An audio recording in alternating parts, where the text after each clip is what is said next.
Hey, what's going on, everybody? Welcome back to another episode of the Break in the Game show here on the Nothing But Net channel on Dash Radio. I'm Stephen Gillespie, the host, and I have a very special guest lined up today. He's the host of the Max von Auken podcast. He's a contributor to Sports Talk 2319 and a radio personality on 104.7 down in Orlando, Florida. Ladies and gentlemen, Mr. Max von Auken. Max, how are you doing today, brother? I'm doing fantastic. That was quite the intro. I appreciate the kind words. It's always nice to come on your show and talk hoops with you. I love your work and what you're doing as well. So I definitely appreciate it. Oh well, thank you so much. You know, we dialogue quite a bit on the Twitter, as the old people say on the Twitter, and have a good time. I love your Mm-hmm. insight. You know, all the work that you're doing on 2319. I know y'all have some big stuff lined up, particularly for the draft. So I'm going to give you an opportunity real quick before we get going into the meat of the show, just to kind of share all the stuff that you have going on right now, Max. Yes, sir. I appreciate that. Yeah, it's a packed week. Actually leaving for Atlanta tomorrow. A couple stuff before SUV TV, but yeah, that's definitely it right there. So Thursday, covering the draft, 8 p.m. Eastern time on SUV TV. You got Rashad, you got Kate, such a talented crew, and SUV TV does such a great job with their production and presenting the material. Like you can have great content, but you got to present it a certain way, and they do such a great job of doing that. And it's always an honor to work with them. So yeah, it's gonna be a packed show. So if you find yourself having some time and you want a little bit of an in-depth breakdown of certain players and want everyone to get their flowers from first to second round, that's definitely the show to tune into. And that's something we pride ourselves on, is doing our homework and making sure everyone gets their flowers. 'Cause at the end of the day, we can give strong opinions. We can think this person may be better than this person, but at the end of this is their night. I mean, the draft night is their night. They walk across the stage, all that hard work, and they should all definitely deserve. They deserve their flowers, and that's what we really enjoy and pride ourselves on doing. Yeah, and you guys do such a tremendous job on, 2319. Rashad, I've had him on the show a few times, had you on the show before. I love your platform and I love the support that y'all give to other people as well. Y'all do a lot of great things, man. So best of luck to you. Hope the draft went well. By the time the folks are listening to this, it'll be Monday on the Dash Radio show. So, I'm willing to bet that you had a great show, man, because just based off of the reputation that you guys already have built around you. So, without further ado, Max, we didn't get a chance to dialogue about the NBA Finals, and it was such an entertaining bout between the Phoenix Suns and the now NBA champions Milwaukee Bucks. We had a battle of storylines, as you always do, where you had the young phenom Giannis Antetokounmpo rising above, his hyperextended left knee, battling the savvy, hungry veteran Chris Paul. Devin Booker balled out. He kind of stepped up into that next level of NBA player, into that kind of star to superstar stratosphere, whichever way you want to kind of look at that. And plus, you had the unsung heroes of the regular season taking a huge step into, the mainstream media's attention, and a Chris Middleton and a Drew Holiday. So a lot of tantalizing storylines, a lot of great, pieces of, just NBA fandom that could be had in this matchup. So overall, what were your feelings of the way that the finals broke down?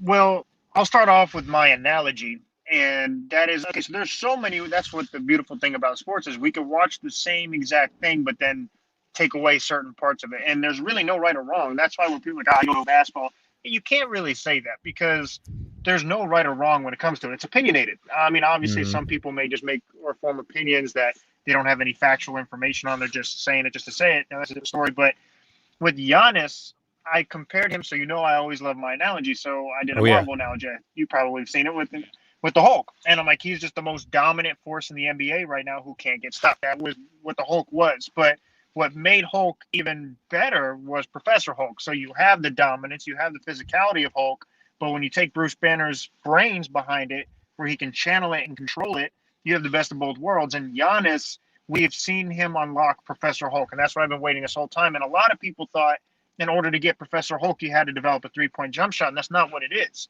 Professor Hulk just thought the way Bruce Banner thought. And so Giannis unlocked a different part of his game where he was able to read and adapt in the middle of a series. And before, we didn't see that. We would just see him dominate. He would put up stats, but he's like, oh, wait a second. If I play off the ball, I do a little bit more pick and roll, let Drew Holiday and Middleton thrive on the perimeter. I'm much more effective, and that elevates my teammates. And that's exactly what happened. And then wait a second, if I catch it a little bit lower, maybe on top of the elbow, top of the key, I can then dish it to PJ Tucker, who's known for his corner shot, because all the defense is collapsing. So we saw him unlock that part. And we all know his dominance. We all knew his physicality. But now that he's unlocked that Professor Hulk quality, we're like, man, he's like the best player in the world now. Yeah, and I love that analogy. First off, Max, you're speaking to my heart because I'm a huge comics guy as well. I love, the analogy that you have of sports and comics, and it's funny enough. A good buddy of mine at Off the Ball Network, Jeff Hunt, he does a comic show and he does a sports show, and I've had the pleasure to come on there and discuss shows like WandaVision, things like that. And, we tell people, it's cool that you can kind of be a nerd about sports and a nerd about comics as well. And, you have the best of both worlds. So I appreciate, the analogy that you compare them to. And you're absolutely right, because we saw Giannis really grow as a basketball savant in the finals. It used to he was just, like a young Hulk, just kind of force of nature, run through the brick wall, jump off the helicarrier, whatever you needed him to do, he would do it. And now all of a sudden, he's just kind of mocking his own strength in a way, like how he did in Infinity War and Endgame. So that's awesome. I love that analogy. One thing I wanted to discuss to you was specifically about the adjustment portion from Coach Bud. Now, this is a guy that has long been criticized for it's my way or the highway. I'm not going to change anything about my game. But one of the biggest adjustments was he took the ball out of Giannis's hand in clutch situations and at long stretches in the finals, and he put it in Chris Middleton and Drew Holiday's hand. Now, the way that I analyzed this, Max, was that when you get Giannis as a screener and a roller, and the way that NBA defenses are so specifically designed nowadays to switch, you have a bigger guy on a Drew Holiday and a Chris Middleton and a smaller guy on a Giannis, but you have them in ideal situations where Giannis has the smaller guy on him cutting to the basket. And then you have the smaller guys the bigger guys on a Drew Holiday and a Chris Middleton out on the perimeter. That way everyone is in their most ideal situation to take advantage of the defense. And Milwaukee, after going down 2-0, went on what I'm affectionately referring to now as the Milwaukee stretch or the Milwaukee sweep, where they win 4 straight in a row and win the final. So about that specific adjustment where Giannis had the ball taken out of his hands but still dominated the game, what did you think about that particular aspect of Milwaukee's run? I loved it, and that's what I went on Ryan Hollins' live. We even talked about it on my show, and I was like, Ryan, and he agreed. He was like, yeah, you take the ball out of his hands. Now, when you initially tell the best player on a team to take the ball out of your hands, that doesn't make sense initially. But I'm not saying Giannis is Michael Jordan, but when you watch The Last Dance, that's just the thing that we all watched recently, especially in quarantine. What did Phil Jackson do initially when he got there? He said, look, Michael, yeah, you're scoring 45 points, you're leading the league in scoring, but what are you doing? He's like, we're going to take the ball out of your hands. Now, initially, Michael was reluctant. He's like, I'm winning MVPs, scoring titles. Why would you do that? But by doing that, it made the defense play honestly, and it brought the best out of Pippen, brought the best out of Rodman, it got the best out of Michael, where he's efficient. And that is exactly what they needed to do with Giannis and utilize his strength. It's like when LeBron had Rondo on his team, why in the world would you handle the ball? Because if you handle the ball, Rondo's not known to be off the ball. He's not a shooter. So you're taking away from what he's good at. And so you utilize people in the right ways. And that's what he did. And Giannis, you're dominant in the paint. How can we incorporate you to get in the paint without you always dominating the ball? Because Middleton's a great shot creator who scores a lot of buckets late in games. And so is Holiday, and they can create offense for you. And I think when you see that and they're not as predictable, that's what made them so dangerous, because they're not so predictable. It's not, all right, Giannis has the ball, everyone get out the way. So I love that. And one thing you touched on it, Coach Budenholzer deserves his flowers, because we, as media members, as fans, we're always so quick to judge and be a prisoner of the moment. Oh, this guy's the best player in the world, or this guy's awful.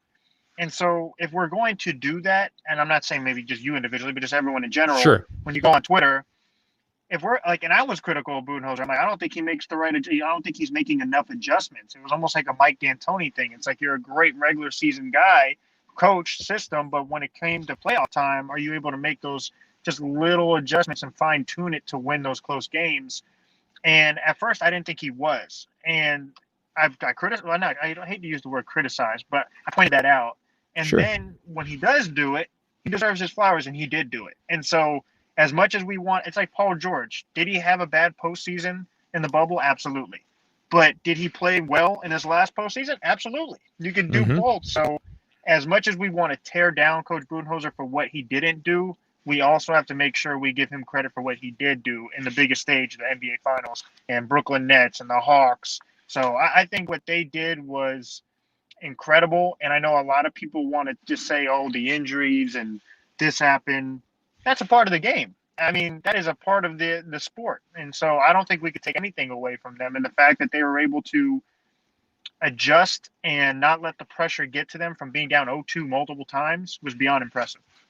Yeah, absolutely. And finding themselves in, you know, and a situation that they probably didn't want to be in at the beginning of the series to go on that incredible run was just phenomenal on their part. So now, Max, I want to transition to the unfortunate team. I don't want to call them losers because, you know, they made the NBA Finals. There's a lot to be said about a team making it to the NBA Finals, regardless of the outcome. They were even up 2-0, so, you know, they showed well enough fight at the beginning. But, you know, the biggest point of conversation for Phoenix right now is Chris Paul. There's a couple points of conversation about Chris Paul right now. One, there's the whole, you know, he's going to be one of the best players that doesn't have a ring. You know, there's people that feel like they have to dialogue on whether or not that affects his legacy. Max, I'm of the mindset to where he's a great winner. He's a great player. He's a great Hall of Famer, one of the best to ever do it at his position, even without the ring. But there might be a little something to be said about the fact that he never got one. And then there's the aspect of, does he return to Phoenix? So, Max, I'm interested to get your take on both of those questions. You know, what did this finals do for Chris Paul and the impact on his legacy? And then, do you think that he stays in Phoenix? Well, he was my MVP this season. Obviously, he didn't get that, and I'm not. Jokic did deserve it, but he was my MVP this season, and I've called it the Wi-Fi DNA, where he doesn't connect with everybody, but the people he does connect with, he will elevate, and he clearly connected with D Book and Aiton and Crowder. So, but I think what this finals did was it brought people's attention. Hey, everywhere he goes, they get better. Which I don't know if you haven't realized it yet. I'm not sure how, but clearly doing it on the finals level, you have no choice but to realize it. And to do it on a Phoenix team, which is the Lakers won it last year, which is the first time since the 2008 Boston Celtics where you go from not making the playoffs to going and winning a championship. The Mm-hmm. Phoenix Suns almost did that. They went from not making the playoffs to then going to the finals. And obviously, Coach Monty Williams and D Book deserve their flowers too. But what Chris Paul was able to do was beyond incredible. But unfortunately, now him not winning a ring doesn't take away anything that he's done. He's still a solidified Hall of Famer, first ballot. But when we do compare the all-time greats, I would be lying to you if I said that doesn't matter, because when you fine tune, like when you're really comparing who's better, they're all so great. So you're really Yeah. nitpicking, and you're like, okay, this guy has X amount of points for his career. Maybe he averaged two more points. He has more All Stars, more MVPs. So everything does matter, and especially when you're in that top 3, 5 point guard of all time, you have to nitpick. And so it unfortunately will be used against him because a guy like Curry has three, Magic has rings, Oscar Robertson has rings. So when you compare him to those individuals, it will matter. But if you're just judging him based off his value as a basketball player, it won't matter. So, like I said, it depends on how you're looking or how you want to judge him and kind of the circumstance on what you're talking about him with. As far as whether he stays or not, this is a really tricky situation Yep. because you can never tell like an individual what is better for him. So if he wanted to stay in Phoenix because the money is more important for him and his family and generational wealth, you gotta respect that. It's not like he's not in a good situation. You have obviously the Phoenix Suns is a very young and talented team. But and I will say this now, a lot of people, oh, you're a Lakers homer. I'm not. But being honest, what we just talked about legacy. So if you already have generational wealth, you've already had a long career where you've made tons of money. He's clearly a very intelligent guy, and you know he has tons of endorsement deals outside of the court as well. If you're already set and you have generational wealth, you have everything lined up, and the one thing that we keep talking about is you winning a ring. why would you not? If that's what you truly want, why would you not put yourself in the best position to do that? And now he may feel, hey, if we run it back, we can, and that may be the case. But if you're CP3 and you have an opportunity to exercise certain options and possibly go with LeBron, who you're the godfather of his child, the banana boat, you've always wanted to play with him. You're at the end of your careers, and what does the Lakers need?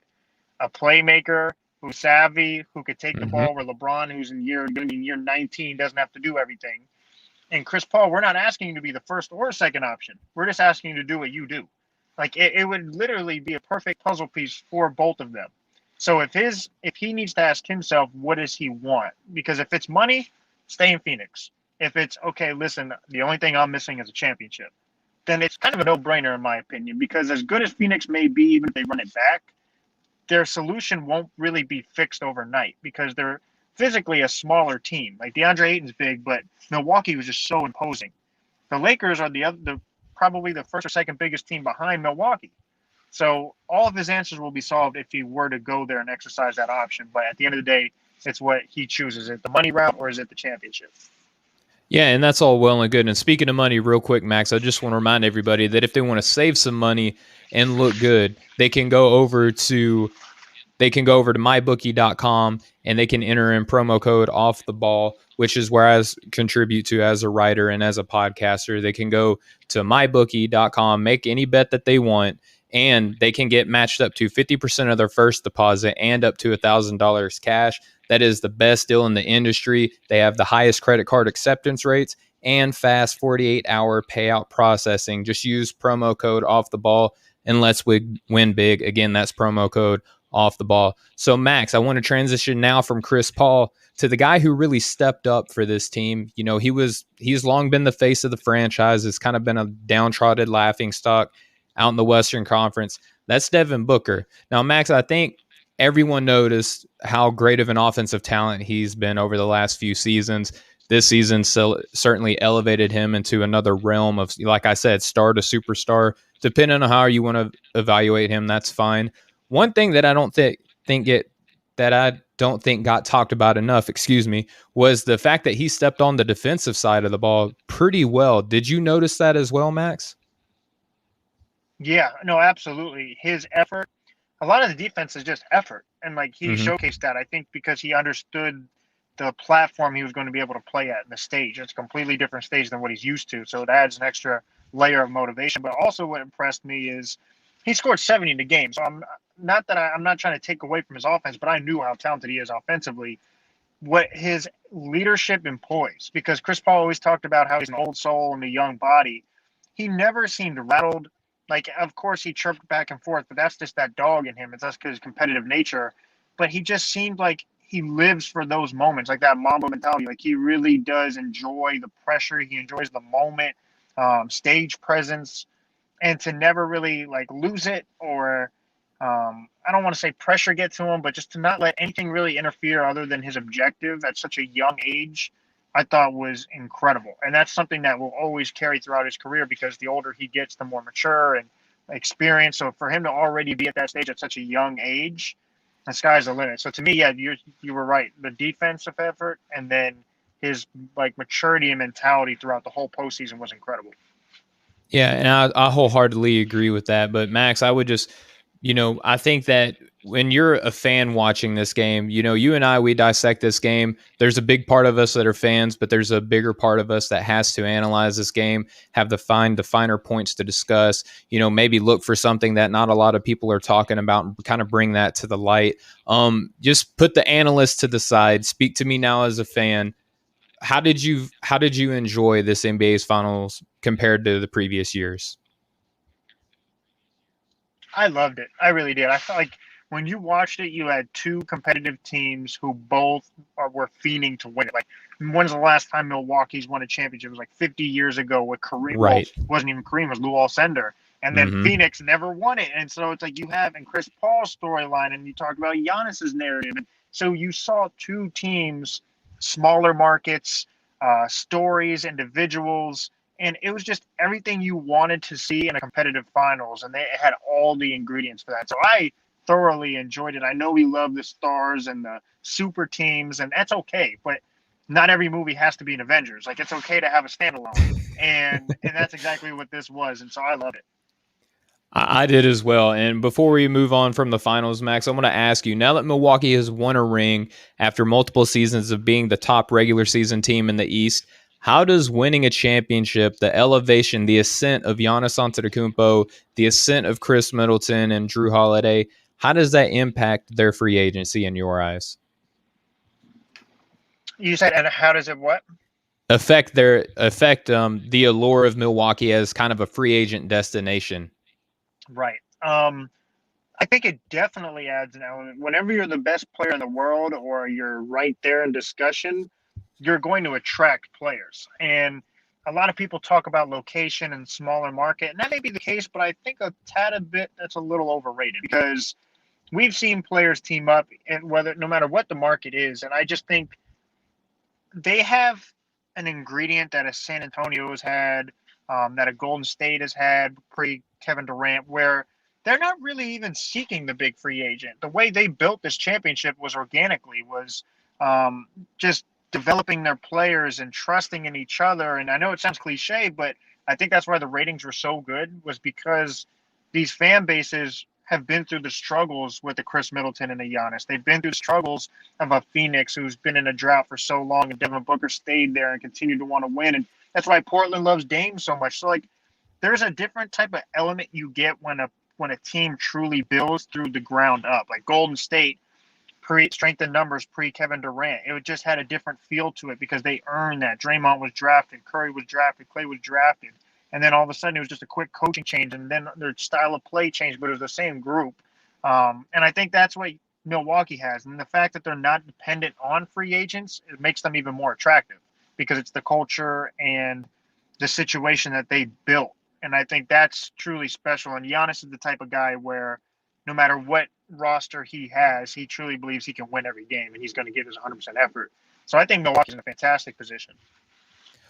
I wholeheartedly agree with you. I think that Milwaukee has put themselves in a great position to make some good decisions. Speaking of good decisions and putting yourself in an excellent spot, why don't you go over to manscaped.com, go ahead and shop for whatever you want, enter in promo code BTG, and that'll hook you up with 20% off of any purchase that you make. That's even on top of the already great deals that they have. And I'll hook you up with worldwide shipping. Just go to manscaped.com at checkout, enter promo code BTG. That'll let them know that I sent you. And because I'm such good friends with the folks over there, they'll hook you both a 20% discount and free worldwide shipping. That's manscaped.com, promo code BTG.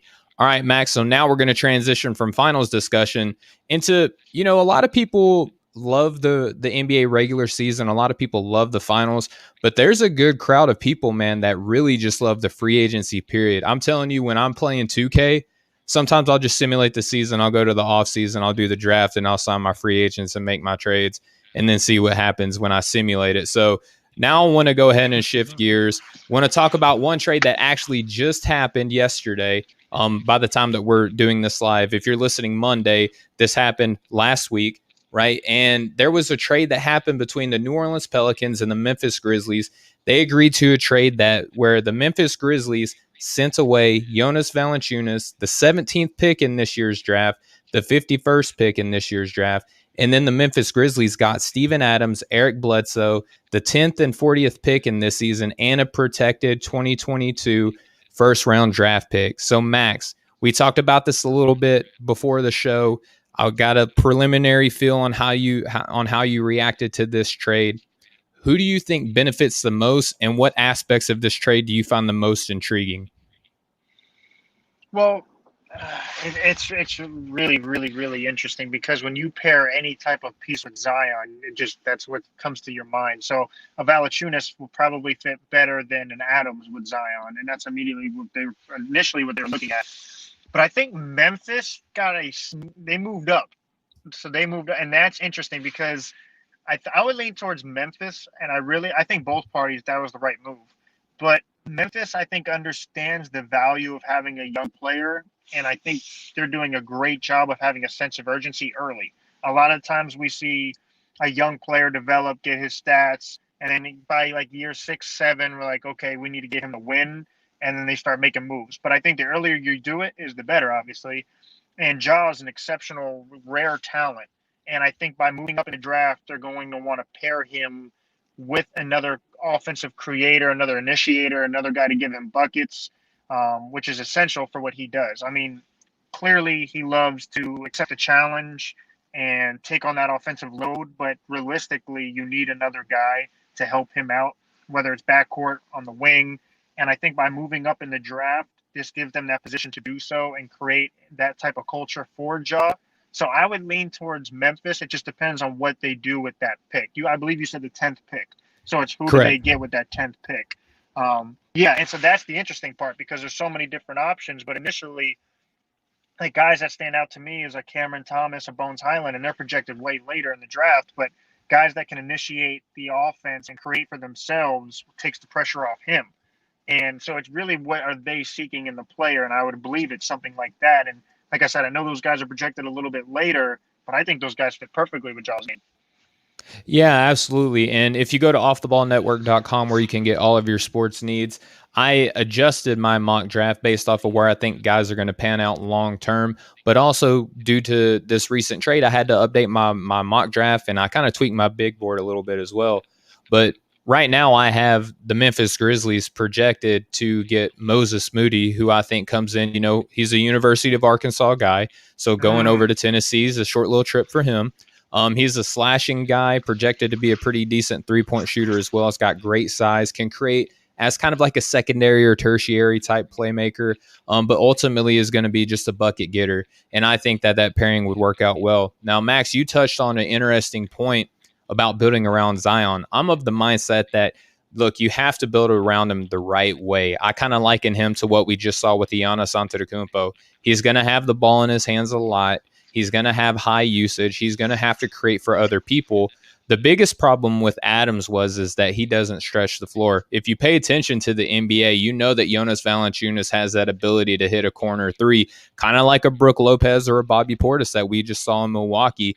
Max, how much do you think Jonas Valanciunas as a scorer, a rebounder, and not even really a bad defender either, how much do you think that can elevate Zion's situation in New Orleans? Oh, tremendously. Tremendously. Like you just said, the fact that he could stretch out in the corner, knock down the three. Um, he's a veteran type player, get you a bucket, take the offensive load off Zion. Not all the points need to be scored in the paint by Zion. Just to having another scoring threat and interior presence with a Brandon Ingram on the wing. Who knows what they do with Lonzo? So yeah, that's an excellent point. It's a lot of people think you have to knock it out of the park and land like the huge free agent to take a leap, and it's like no, like you said, a Brook Lopez with Giannis made the world of a difference. The just small getting a PJ Tucker made the world of a difference. Just Jay Crowder for Phoenix, like just the small veteran players, like small tweaks, small adjustments, glue guys are the guys that can elevate your stars. And so I always talk about like Wi-Fi or Bluetooth. It'd be like a Wi-Fi hotspot. It's like just guys to help elevate them, and that's what they can do. So I think that was a fantastic. That's what I said for both parties. It makes tons of sense. Yeah, and I agree. And it'll be interesting to see. We won't ever get the full grade until, about 5-6 years from now, especially when there's a future first round draft pick involved. We'll never really know who won long term, but in the short term, I think it works out best for both teams. New Orleans gets the best player out of the deal. Memphis gets to move up in the draft and try to find some young players to grow alongside of Ja Morant. And I think that's what both teams are ultimately looking for. So, all right, now Max, we're going to transition now to the transactions that should be happening in this offseason based on the rumors or the smoke that we're seeing from reporters and from the media, even from some of the players. So I have a list of players that I want to discuss with you and see, just kind of gauge where you're looking at them possibly going, if they go anywhere at all. So first off, Max, I want to start with John Collins, the forward / center out of Atlanta. They just had a great season. He's probably looking to maximize the production that he just had on the court into his pocketbook now. So, he's due for a payday. Atlanta is a team on the rise, and they just simply can't sign everybody that they have on this roster long term. So how important do you think it is for Atlanta to keep Collins, or do you think they look to move him and save some change for a guy like DeAndre Hunter or Cam Reddish down the line?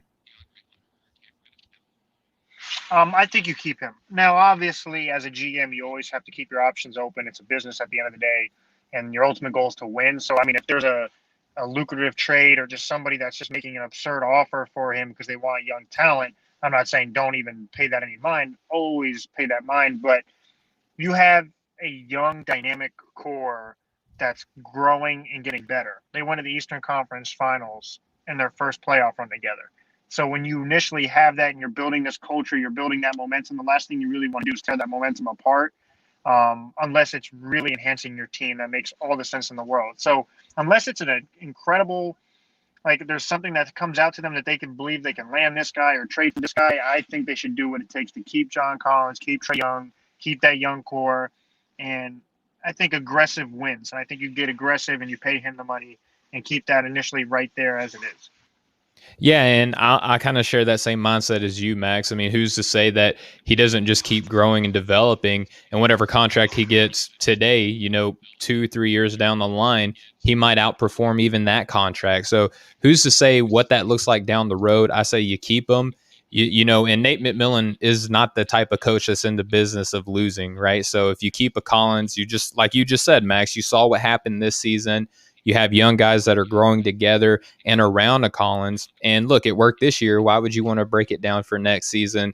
And you still keep flexibility down the road in the future because Atlanta's really not hurting for money. I really love that insight on your part there, Max.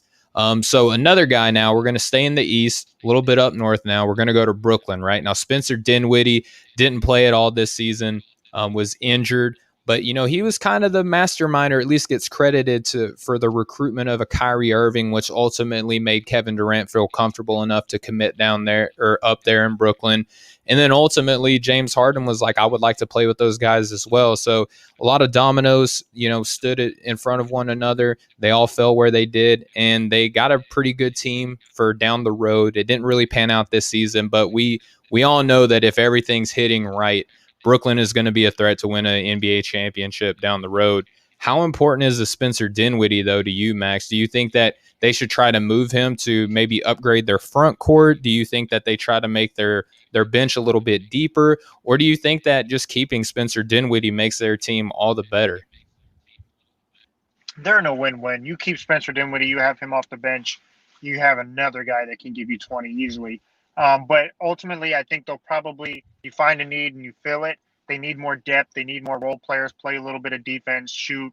I think they'll ultimately exercise and see what options they can get for him. And I think he's such a smart individual too. I think he understands what he can do in a situation, and I believe he'll probably want. I mean, I can't speak for him, but if he stays in Brooklyn, you have a great opportunity to win a championship. But there's still plenty of championship level teams that could really use a Spencer Dinwiddie in an even bigger role than what he would be in Brooklyn. So I think Brooklyn will look to exercise and see what they can get for him. They're obviously being extremely aggressive with their signings and options. So I think they'll definitely see what they can get, what the market's like.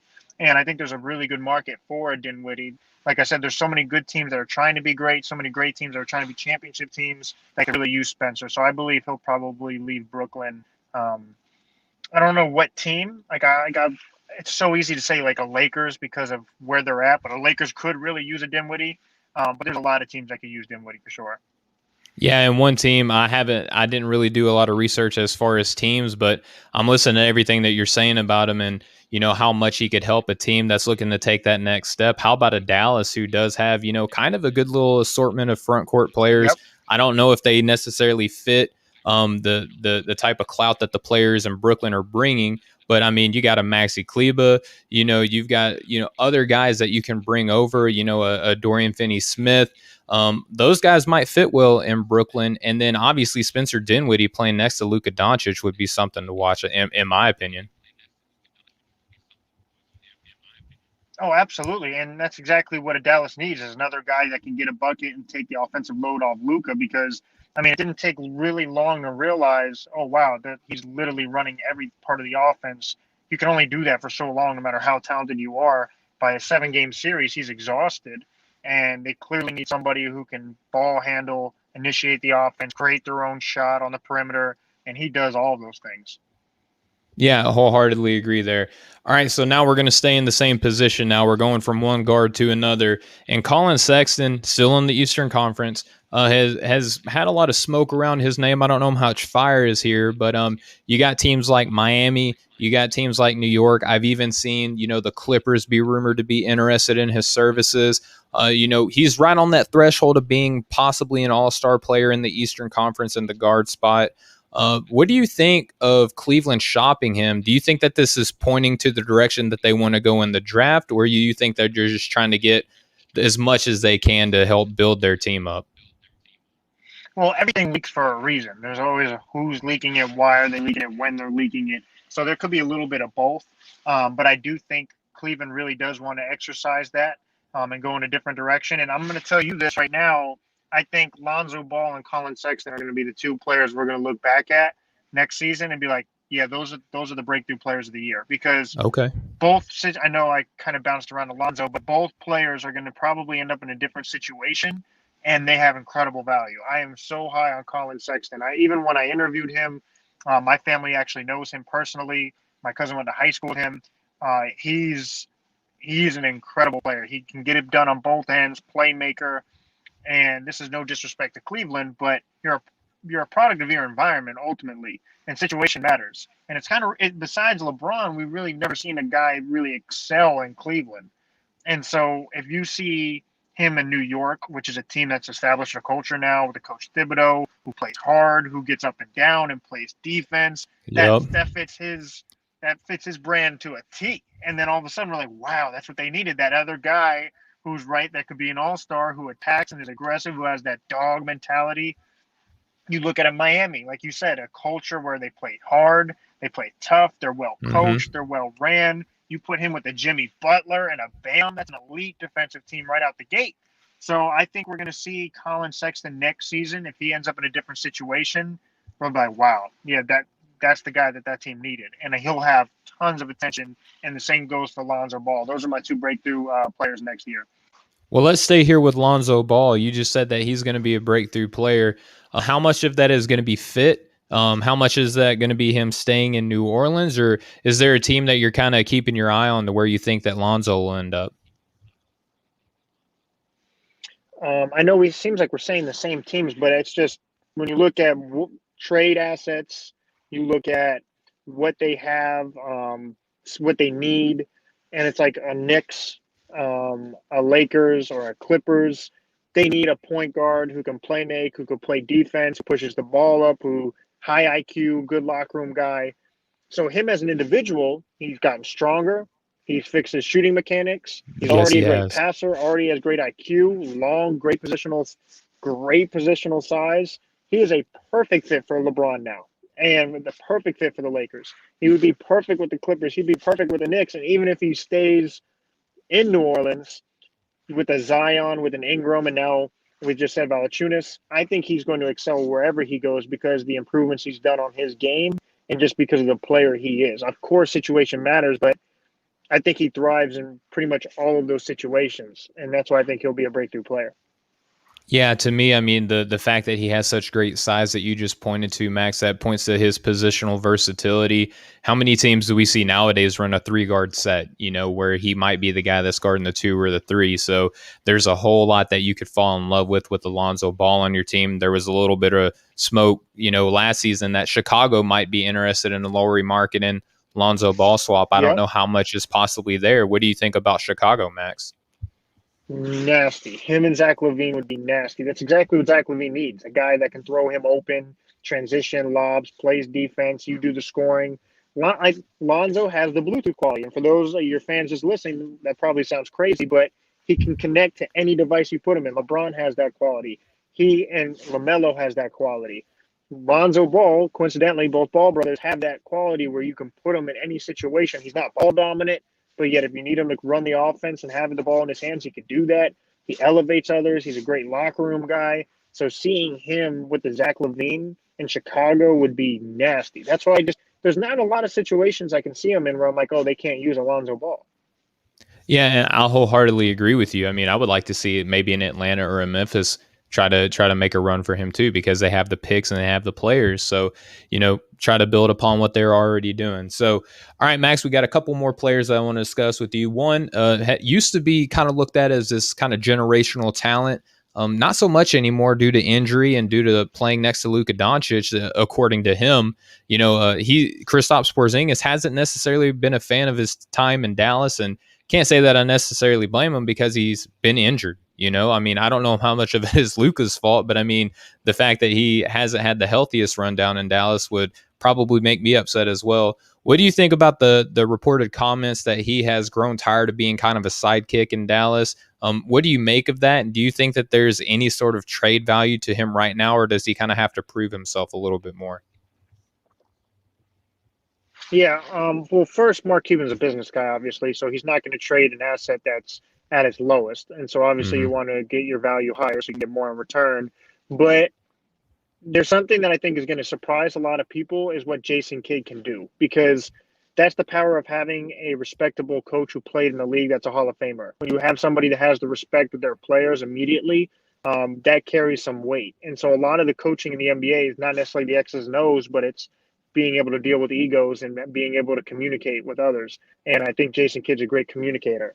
Now, the way Rick Carlisle ran the offense didn't allow Porzingis to really excel, and so we never really saw what Luka and Porzingis can be because the way the offense was ran. And so if there's a different offense ran, and all of a sudden Porzingis is getting more touches, I think whenever you're scoring more and you're winning, that kind of changes your attitude. So I really Yep. feel not to give up too early on this project. And I think Mark Cuban, I think we're going to be forced to watch it anyway, because they're not going to trade him just yet unless they build up his value and they see something that makes sense. But I think that we're going to be surprised on what we will see from Porzingis this season, assuming he stays healthy, because like you said, availability is the best ability. So in order for to see any of this come to fruition, he needs to be able to be healthy. And typically, the bigger you are, the better. It doesn't really get better because of the stress and wear and tear on your joints being that big. But with medicine and the way Kevin Durant recovered from an Achilles injury and Embiid's playing now, I wouldn't rule that out. So I think we're going to be surprised, like I said, if healthy, what we'll see from the both of them because of a cultural change, and I think the way that their style of play will change as well. Yeah, and one thing that I think that Dallas could benefit from is putting the ball in KP's hands at the elbow and letting him run some handoffs. Let him, kind of use his unique size advantage that he has in a lot of situations to make passes that not a lot of other people can. I mean, you see obviously Nikola Jokic is kind of like the go-to guy when you talk about bigs making plays, but you don't even have to look that far. You can look up in Portland at a Josef Nurkic who has dealt with injuries as well. He has a very low to the ground game, a little bit bigger, a little bit burlier, but he's capable of running an offense. And how many of these European players do we see? They all know how to run, dribble, catch, and pass and shoot. Like that's what they practice in Europe. I would love to see Dallas explore a little bit of that offense down in Dallas, Max. But a couple more players that are rumored, and we're starting to get to the head honchos of the trade discussions and the rumors now.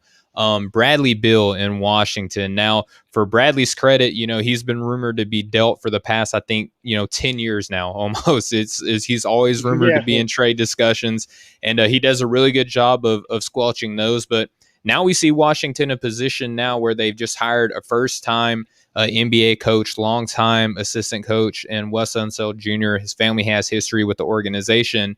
Uh, to me, Max, that points to the fact that Washington's looking to maybe possibly rebuild. I don't have any reliable information that says that definitively, but usually a first time head coach with two bigger names almost kind of points to a rebuild. Maybe you give it one more season. What are your thoughts on Washington? With the obviously that I think that we both agree that the head coach hiring is phenomenal. Wes Unseld Jr. has long been deserving of an opportunity in the NBA, but Bradley Beal, he's not getting any younger. The team's not getting any better around him. Do you think that he's finally dealt, or do you think he rides it out one more year? you rip the band-aid off. It's only a matter of time. So I think you rip the band-aid off. It's time to start fresh. It's time to start new. There's nothing wrong with admitting that, hey, we had a good run with him. He was an all-star. Him and John Wall necessarily didn't really work compared to what the expectations were. But he, like I said, he was an all-star. So I think it's perfectly fine to say it's time to move on. I mean, Portland's getting to that point with Damian Lillard. It's just time for a change, no matter how talented that player is. If it doesn't work, it doesn't work. And so I think it's time for Bradley Beal to finally exercise that and get to a team where, of course, like Golden State has been brought up Hmm. and whatnot. But I think if we see Bradley Beal in a different situation, we have a completely different discussion. It's almost like a Devin Booker. He's a guy who scores 30 points a game, but we don't really see him at any big stage during the postseason. But when you do, you're like, oh, wow, this guy's actually really incredible. And I think we're going to finally see that with Bradley Beal. The question is just like you said, is it when? Do they ride it out with one more season? I think at the end of the day, he will be on a different team. The question is just when.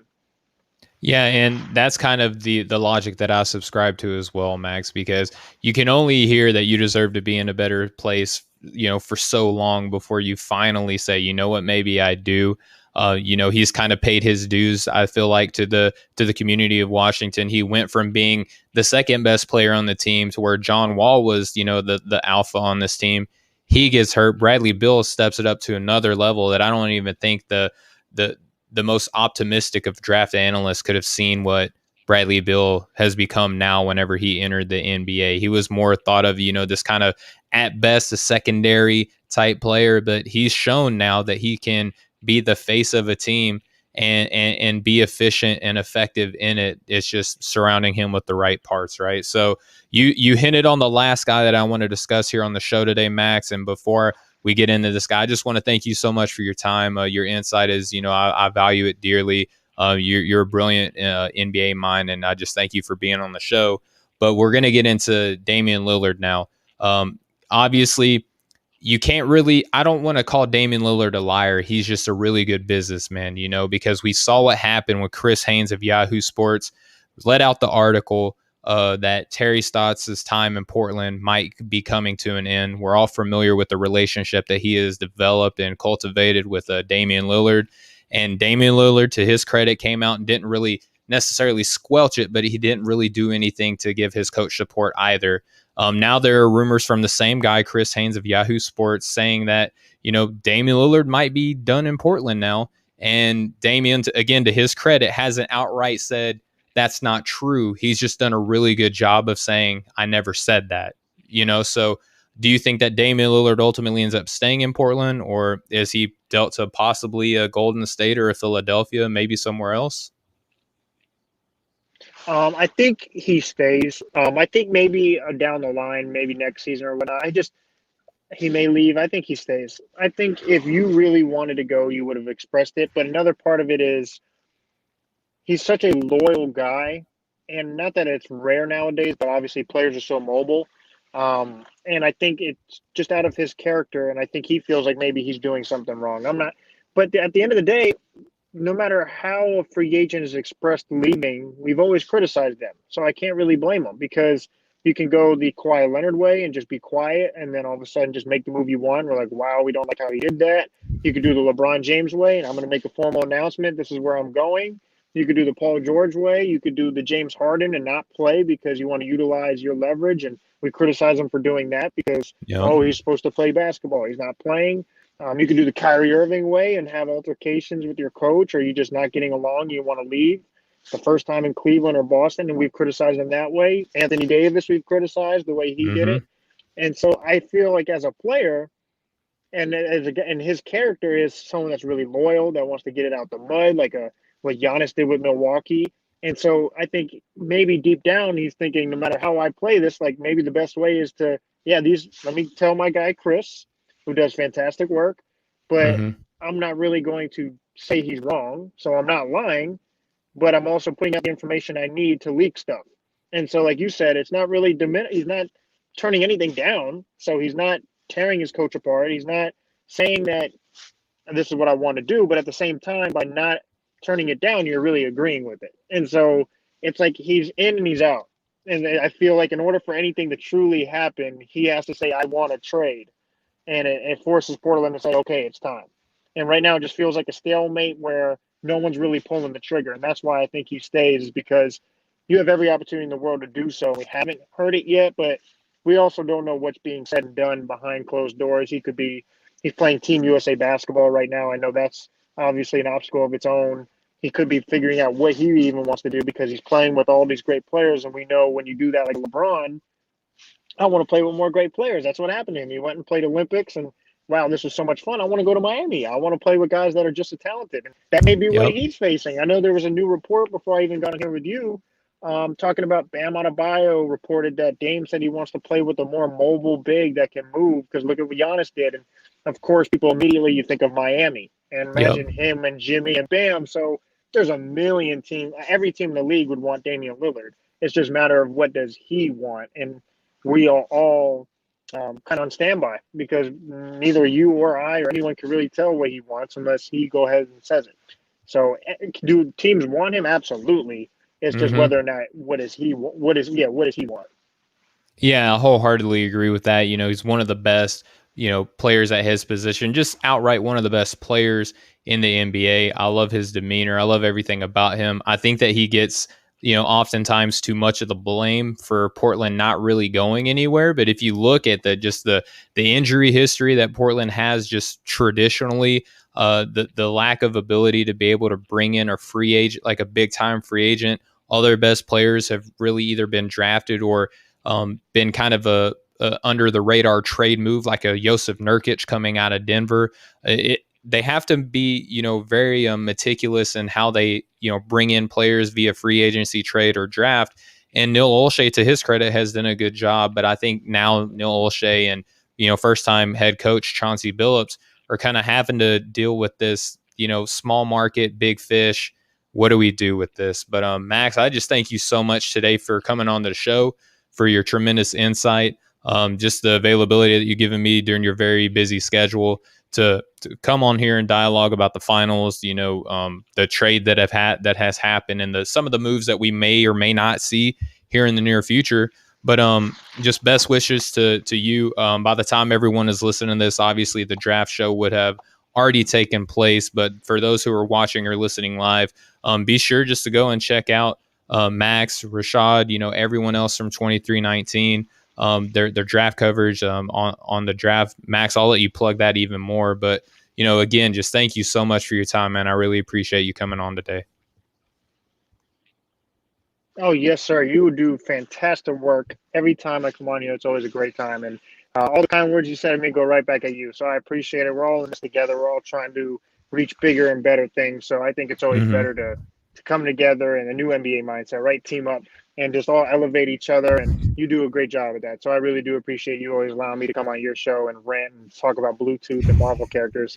But I yeah, love so it. this Thursday, we can talk Marvel anytime. And you're on 2K. I just got a PS5, so maybe we'll play some 2K soon. Hey, let's do it, man. I'm down.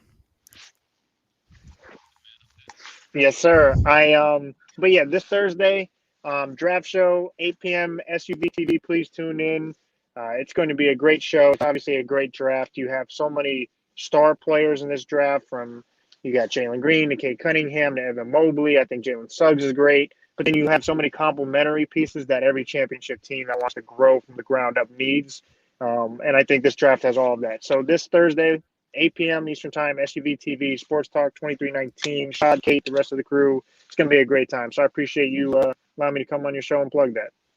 Yeah, absolutely. I can't wait to just kind of see where the chips fall come draft night. Compared, I know that you have a scouting guide that has come out. Rashad has a scouting guide. I've been seeing his little vignettes that he's been posting of players, their comps, their fabrics, their origins. Their unique positions that he has broke down. You both do phenomenal work, whether you're comparing a player to a Marvel character or an interesting skill set or position that people aren't really necessarily thinking of, but they're all watching it. They just don't know that they know it yet. I love all of that that you guys do over at 2319. But Max, again, just thank you so much for your time. And I want to thank everybody who's taken the time out of their day to watch or to listen. If you're listening to us on the Nothing But Net channel on Dash Radio, thank you so much for your time. Don't go anywhere, because coming up next, my buddy Mo Murphy is coming up second on Off the Ball Mondays here on the Nothing But Net channel on Dash Radio. He's going to have good friend of the show, Zach Ramey, on to discuss a number of different topics about the NBA. Then following that, we have Chris LeBron coming on, kicking off his noon show. And then later tonight, we're going to have the Hoopers coming on at 8 p.m. A great lineup of, just off the ball Mondays coming up. Go to offtheballnetwork.com for all of your sports needs. And just don't forget to go and subscribe to the podcast Breaking the Game anywhere podcasts are available. Go search Breaking the Game, hit that like, share, subscribe, rate, and review. Any support that you give the show helps. But for my wonderful guest today, Max von Auken, for myself, for Breaking the Game, for the Nothing But Net channel here on Dash Radio, for the Off the Ball Network, just for the game of basketball at large, we love you all. You people are beautiful. We'll catch up with y'all next time. Much love, everybody.